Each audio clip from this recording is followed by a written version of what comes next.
हजारों साल पहले इस देश में कुछ धूर्त और कमीने किस्म के लोग इकट्ठा हुए और उन्होंने कहा कि अगर हम धन कमाएंगे, जमीन जायदाद दौलत अपने बच्चों के लिए, हो सकता है कल को उनसे छिन जाए, वो खो दें, लुटा दें, खर्च कर दें, लेकिन कोई ऐसी व्यवस्था बनाई जाए कि पीढ़ी दर पीढ़ी, पीढ़ी दर पीढ़ी, पीढ़ी दर पीढ़ी वो उनके धन दौलत जायदादें, मान सम्मान, इज्जत वो बनी रहे।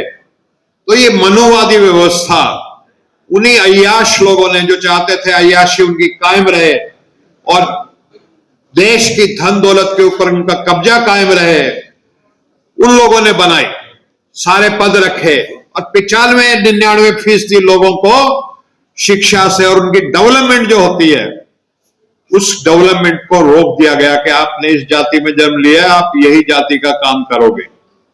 वो चली, लेकिन वो इतनी घटिया और इतनी गंदी व्यवस्था थी कि उससे हमारा देश कमजोर हो गया। और फिर इस देश में 2000 घोड़ों में बैठ के आ गया, 500 घोड़ों में बैठ के आ गया, वो पूरे देश को रोनता चला गया, सबसे कंगला देश बन गया। कभी कोई आविष्कार नहीं हुआ विज्ञान का हमारे देश में, मतलब सबसे दुनिया में लंबी गुलामी और सबसे घटियापन इस देश में आ गया। उसके बाद महात्मा बुद्ध का समय था, जब समता थी, आपने देखा तब अशोक और चंद्रगुप्त जैसा राज कायम हुआ और पूरे भारत, जिसको आज ये अखंड भारत बोलते हैं, वो अशोक और चंद्रगुप्त के समय में था। उसके बाद कभी कभी आंदोलन चले हमारे देश में, जैसे महाराष्ट्र में वारकरी आंदोलन चला, समता का आंदोलन चला कि सब बराबर हैं, बीच में किसी ब्राह्मण की जरूरत नहीं अगर ईश्वर से हमें बात करनी है तो। जब वो चला, समता आई महाराष्ट्र में, तो वहां शिवाजी जैसे लोग पैदा हुए, वो समाज शक्तिशाली हुआ तो वो इलाका भी शक्तिशाली हुआ। जब पंजाब में सिखिज्म चला और समता आई और पंज प्यारे, आपने देखा सारे के सारे जिनको ये लोग शूद्र बोलते हैं वो पंज प्यारे बने, तो उस समता की वजह से दोबारा से वहां पे उस समाज में ताकत पैदा हुई और महाराजा रणजीत सिंह 2000 साल बाद, नहीं तो काबुल से ही लोग आते थे इधर फतेह करने, महाराजा रणजीत सिंह तिब्बत और काबुल तक उसका राज फैल गया।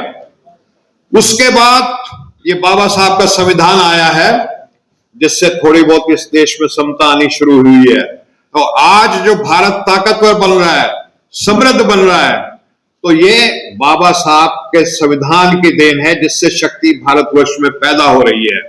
लेकिन वो मनवादी ताकतें जो अपने विशेष अधिकार को, अपने अय्याशी को चाहते हैं कि वो बनी रहे, तो वो इसकी लगातार विरोध कर रही है और वो करती रहेंगी। तो लड़ाई लंबी है। जिस तरह से मैं समझता हूं कि आप लोगों ने संविधान बचाओ संघर्ष समिति बनाई थी, जब 13 पॉइंट रोस्टर आया, और इसी तरह से सामाजिक शक्तियों को एकजुट होकर के इसका मुकाबला करना होगा।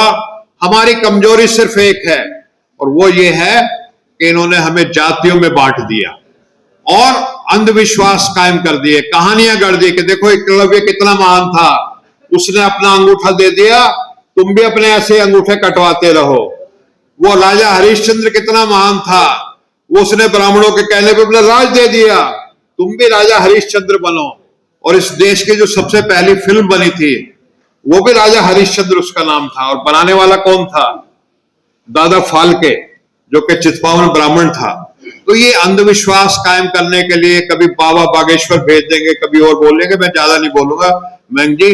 लेकिन फिर से मैं बधाई देता हूं कि आप जैसे नौजवानों ने, इस देश में दो विचारधाराएं हैं। एक तो विचारधारा है कि चित भी मेरी पट भी मेरी अंटा मेरे बाप का, और दूसरी विचारधारा यह है कि जिसकी जितनी हिस्सेदारी उसकी उतनी भागीदारी। दो विचारधाराएं, एक अम्बेडकरवाद की विचारधारा है, दूसरी मनवाद की विचारधारा है। मनवाद शब्द कहने में किसी को आपत्ति हो सकती है, लेकिन मनवादी विचारधारा जो है वो है चित भी मेरी पट भी मेरी अंटा मेरे बाप का वाले में। और अम्बेडकरवादी विचारधारा है जो सबके लिए समान विचारधारा की बात करती है, समता की बात करती है, समान हितों की बात करती है। लेकिन जैसे ही समता वाली बातें आई तो कैसे जो अलोकतांत्रिक लोग थे, ऐसे लोग थे जो सामंतवादी विचारधारा के थे, जो चाहते थे कि चित भी मेरी पट भी मेरी हो। उनको लगने लगा कि यह समानता गलत है, क्योंकि वे असमानता के पुजारी हैं, वे विषमता के पुजारी हैं। तो पिछले दिनों एक टीवी डिबेट में मुझे बोलने का मौका मिला था। हमने एक कहानी सुनाई वहां पे कि हुआ है कि एक बार एक व्यक्ति मोटरसाइकिल से जा रहा था, एक पुलिस वाले ने रोक लिया उसको, रोक लिया, उससे कहा कि भाई सारा चेक किया कि तुम्हारा लाइट नहीं है, पोल्यूशन नहीं है, तुम्हारा ये नहीं है, वो नहीं है, सब कुछ देखा। फिर बाद में उसके पास सब कुछ था, हेडलाइट उसकी खराब थी। तो पुलिस वाले ने कहा कि हेडलाइट तुम्हारी खराब है, तुम फाइन भरो। उसने कहा कि अभी दिन है, मैं अभी कैसे हेडलाइट का फाइन भरूं। उसने कहा कि भाई, पुलिस वाले ने कहा कि तुम जा रहे हो, वहां से लौटोगे, रात हो जाएगी, रात में तुम्हारा हेडलाइट काम नहीं करेगा, तो क्या मैं फाइन भरने के लिए बैठा रहूंगा। तो एक ऐसे प्रत्याशा में कि जो होगा, रात में होगा, लाइट नहीं जलेगी तो अभी फाइन भर देंगे, तो उसी तरह से एक प्रत्याशा में कि इस वर्ग के साथ भी भेदभाव होता है, इस वर्ग के साथ भी ऐसा होगा, इसका दुरुपयोग होगा, ऐसे प्रत्याशा में इस पे स्टे दे दिया गया। और बहुत ही असंतोषजनक स्टे था, जिसकी वजह से आप सब लोग उद्वेलित हैं, आप सब लोग आंदोलित हैं। और ये कितनी शर्मनाक बात है कि समता स्थापित करने के लिए हम सब लोगों को संघर्ष करना पड़ रहा है। समता एक मनुष्य की न्यूनतम जरूरत होती है। हर कोई चाहता है अगर व्यक्ति है तो व्यक्ति के उसके सबके अधिकार हैं। जाति, धर्म और लिंग के नाम पर उसके अधिकारों की अवहेलना नहीं होनी चाहिए, जैसे कि आज विश्वविद्यालयों में होती है, हर जगह होती है। विश्वविद्यालय से चूंकि हम सब लोग जुड़े हैं तो वहां हम लोग देखते हैं कि कैसे विवेक के नाम पे बेईमानियां होती हैं। आप देखिएगा, जहां भी विवेक पे निर्णय लेने की गुंजाइश जहां भी होती है और निर्णय लेने वाला जातिवादी सवर्ण है तो वह बेईमानी करता है। भोजपुरी में कहावत है कि मतलब भोथरो हंसुआ अपने तरफ खींचेला और अंधा बाटे रेवड़ी अपने अपने को दे। तो जितने भी विवेक सम्मत निर्णय लिए गए हैं सवर्णों द्वारा, वे सब सवर्णों को लाभान्वित करने वाले हुए हैं। तो किस बात का निर्णय, किस बात का विवेक। और माननीय न्यायालय भी कई बार ये कहता है कि हम कोर्ट के ऐसे मामलों में इंटरफेयर नहीं करते क्योंकि ये विजडम का मामला है। विजडम जब बेईमानी से भरा हुआ हो तो उस विजडम पे भरोसा नहीं किया सकता। विजडम को जस्टिफाई करने के लिए तर्क दिए जाने चाहते हैं। माननीय न्यायालयों के भी जो फैसले होते हैं उसमें तर्क दिए जाते हैं, लेकिन जो तथाकथित विश्वविद्यालयों में विजडम के आधार पर निर्णय लिए जाते हैं, नॉट फाउंड सुटेबल करना, अपने अनुकूल लोगों को एचओडी बना देना, अपने अनुकूल लोगों को डीन बना देना, कि ये हायर अथॉरिटी के विजडम का सवाल है, तो सारे विजडम बेईमानी से होते हैं। और एक लोकतांत्रिक समाज में उस तरह की बेईमानी की अपेक्षा बहुत ही शर्मनाक होती है, बहुत घातक होती है। तो हम सब लोग बाबा साहब के मानने वाले लोग हैं। आप सब लोग जानते हैं कि बाबा साहब ने जो अपमान झेला था, जब उनको भारतीय संविधान में उसको बनाने की बात आई तो उन्होंने सबके लिए सम्मान की बात की। उनके लिए भी अपमान नहीं लिखा जिन्होंने, जिस वर्ग ने उनको अपमानित किया था, उसके लिए भी सम्मान की उपस्थिति भारतीय संविधान में हुई। तो हम सब लोग सबके लिए सम्मान की बात करते हैं। ये समता की बात सबके लिए है, न कि सिर्फ खास वर्ग के लिए है। लेकिन जिनकी सोच सामंती है, जिनकी आदत में, कुछ लोग कहते हैं ना कि भारत में जो डेमोक्रेसी और पैराशूट के बल पे आई है, समाज डेमोक्रेटिक नहीं है, समाज का मूल स्वभाव डेमोक्रेटिक नहीं है, वह थोपा गया है।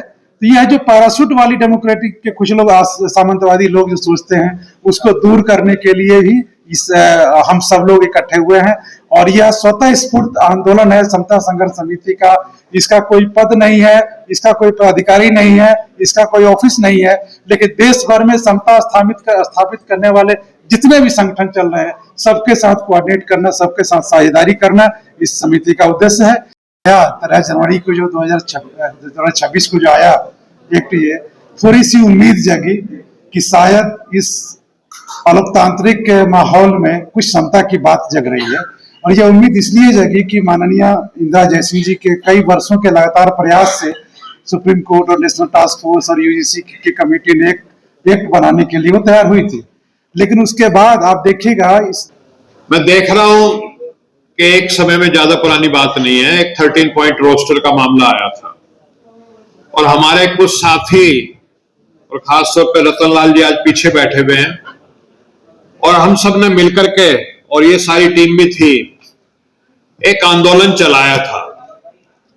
अनिल जी ने जिक्र किया SC/ST एक्ट के, जब उसको दबाया गया और उसके खिलाफ जो आंदोलन चला, उसका ऐसे 13 पॉइंट का एक आंदोलन चला।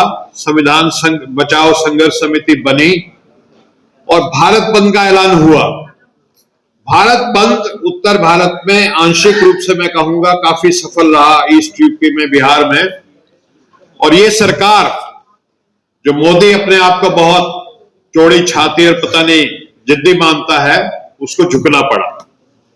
और मुझे पूरा यकीन है कि यूजीसी के गाइडलाइंस में थोड़ा बहुत इफ और बट लगा करके ये गाइडलाइंस भी कोर्ट के द्वारा अल्टीमेटली स्वीकार कर दी जाएंगी।